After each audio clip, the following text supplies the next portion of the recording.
You will now see why you left the 5 inches of adhesive backing on the square cut end of the molding.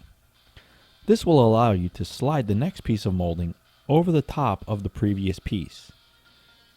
Be sure to have the molding tight at the top edge. This is critical for a tight joint. You will repeat this step until the square cut end reaches the next corner. After you finish pressing the molding tight to the ceiling, you can now reach behind the molding and peel off the carrier strips. If you're using the butt joint method, we'll show you how to do that next.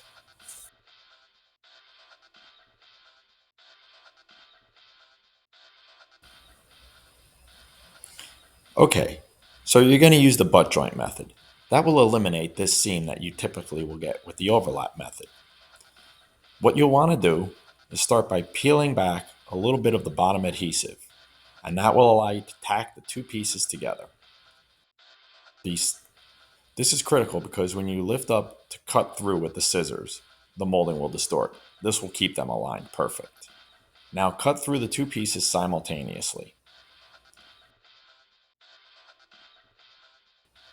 Removing the top cutoff and the bottom cutoff. Save the bottom cutoff, we're going to use that next. Apply the seam tape to the face of the bottom cutoff. This will act as a stiffener to keep the seam lined up properly. What we'll do now is take that cutoff, place it behind the two pieces. That will stiffen your joint, assuring to line up all the detail in the molding and get your joint nice and tight. We now can peel back the bottom adhesive and press it in place.